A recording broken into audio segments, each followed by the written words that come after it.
What were your thoughts on Caleb Williams as a rookie? And certainly, looking at Ben Johnson, a new offensive line, new group of playmakers with Luther Burden in there, slightly different outlook here, maybe for 25 for Caleb. Yeah, I mean, I guess inconsistency is sort of the name of what we saw from Caleb Williams. First of all, it was kind of interesting. Like, pretty much from pillar to post, he was the consensus number one pick in that whole pre-draft process. At the very start, there were people being like, well, Caleb Williams, Drake May, they're 1 and 1A. There were definitely people that were on the Jaden Daniels thing as it got closer towards the draft, but I don't think anybody really, not anybody, there's always somebody, right? Like, there were people that had non-Caleb Williams number one overall picks in the pre-draft process, but pretty much pillar to post, he was the consensus number one guy. Obviously didn't play as the best rookie. Jaden Daniels, I think, was pretty clearly the best, but Caleb Williams wasn't even necessarily distancing himself from the rest of that group. So that's the first thing, is that as the number one consensus guy, he didn't play that way as a rookie.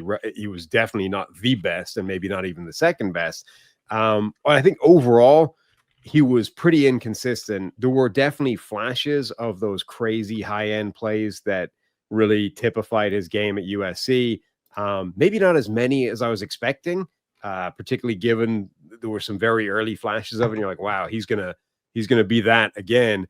We saw a lot less of that than I think it was expecting. Definitely saw some of that problematic, play under pressure. Took some bad sacks, was under pressure a decent amount.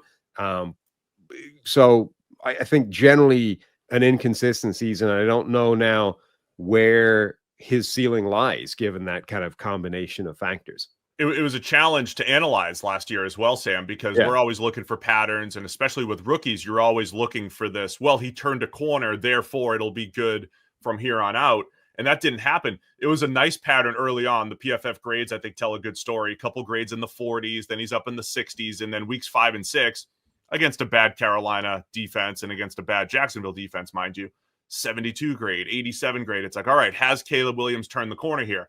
Then he goes into a 3-game lull from a grading perspective. Then he has 2 good games, a couple bad ones, a good one. It was just very much a roller coaster ride. I was getting very frustrated with Shane Waldron's offense. I thought there were times where the timing, the spacing, it felt like there were no backside options. It felt limited at times for Caleb Williams.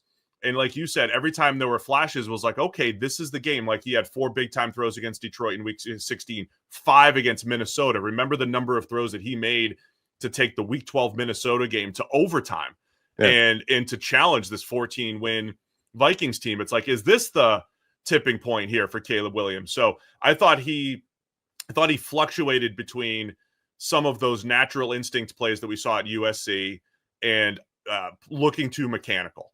And looking to like, hey, don't make a mistake. Don't make a mistake. Of course, he had that stretch from week 8 through week 16. He didn't throw an interception. Now, during that time, he had 7 or 8 turnover-worthy plays, right? So these freak thing.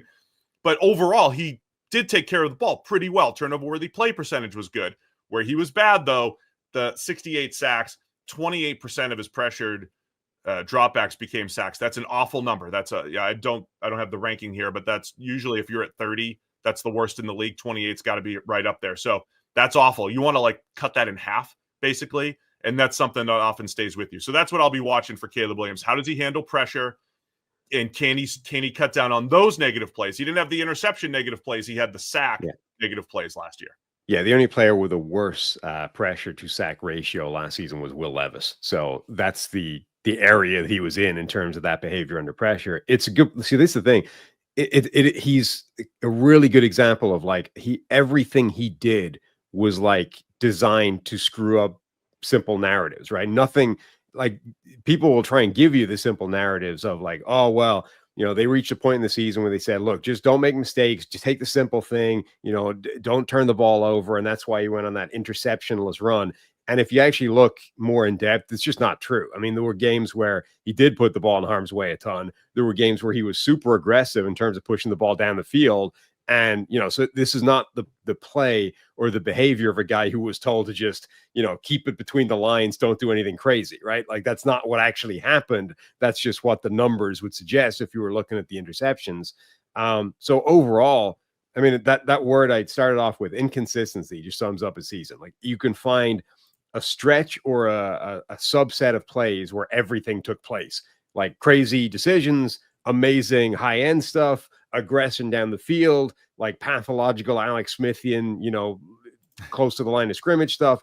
Everything is there on his tape and nothing consistently. So this is what this year is all about for Ben Johnson and the Bears and Caleb Williams is, all right, can we just be something for what? Like, I don't even care what it is at this stage. Let's just be one thing consistently for a while and see where we go. Hey guys, just taking a quick break to tell you, hey, just over 50% of you are still unsubscribed to Check the Mic. It helps the channel. It helps to make sure that you don't miss any of our shows. So if you have a chance, hit the subscribe button right now. What do you think this looks like with Ben Johnson now as we look forward to 2025? You have famously called Jared Goff a color by the numbers type of quarterback, or you've put him into that type of bucket, right? Is that a fair assessment of Jared Goff? You give him the reads, you set it up, he'll go through the reads, he'll hit the open throws. Is that a fair assessment of Goff? And that's what Ben Johnson's been working with? Yeah, at times, certainly. Yeah, I mean, look, this whole offseason has clearly been about, let's get this offense where we want it to go. Let's massively upgrade the offensive line. That's another element of the Caleb Williams conversation, right? How bad was that offensive line versus how much was Caleb Williams making it look terrible by the way he holds onto the ball, by the way he takes sacks when he shouldn't, all those kinds of things. And that's a difficult question, right? Because it's a little bit of both. It's not 100% one, 0% the other. It's a mix somewhere, and playing with those percentages makes a huge difference. Either way, they've hugely upgraded it this year. They went after playmakers in the draft with Luther Burden and Colson Loveland. So all the things around Caleb Williams should be upgraded. Now we need to see, what do you do?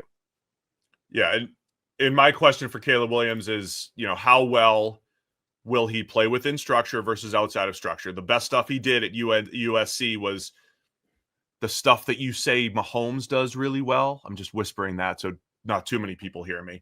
But it's the instinctual part of the game, right? That's what I loved about Caleb Williams. I think that's what everybody appreciated about his game and why he was the number 1 overall pick. So to me, that's what I'm looking for 2025. The balance between, I think Ben Johnson, that offense, will do a good job of scheming it up. They'll give him a certain number of open throws and looks that he has to take. And then when those aren't there, he certainly brings something that Jared Goff didn't bring to Ben Johnson's offense, which is the natural playmaking after the first and second read aren't there. So if we find that balance, then it's special. Yeah. And I can't wait to see how that plays out. It might take a while, but when they figure out that balance, that's where Caleb Williams has a chance to live up to that number 1 overall hype. Well, this is the tightrope that you're walking in the modern NFL. Like, there's a reason Patrick Mahomes wasn't the number 1 overall pick his year. It's because, generally speaking, that style of play is not what results in the best quarterback in the NFL, right? It's a guy that wants to play that much out of structure, typically is not able to do that consistently enough for that to result in like the best possible outcomes. Now, Mahomes obviously completely upended that logic, right? And suddenly you've got this guy who is able to do that consistently at an exceptionally high level. And because he's able to make those special plays, like, the ceiling for him is almost so much higher than it is for anybody else. Josh Allen similarly is able to do that consistently. And suddenly you had a few quarterbacks who were able to do that time after time after time.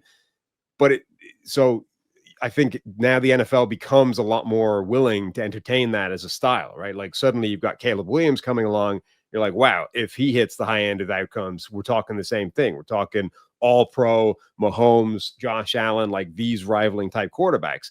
But it might not change like the fundamental truths, which is generally that's a really hard thing to be consistently really, really good at.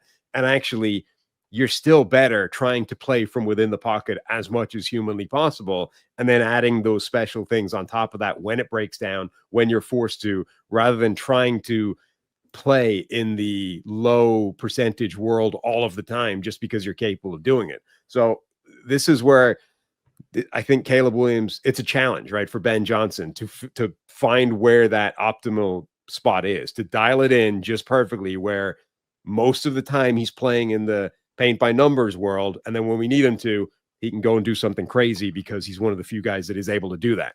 Thanks for watching all the way to the end of our video. For more great content, click here to subscribe and here to watch another video. We'll see you again soon.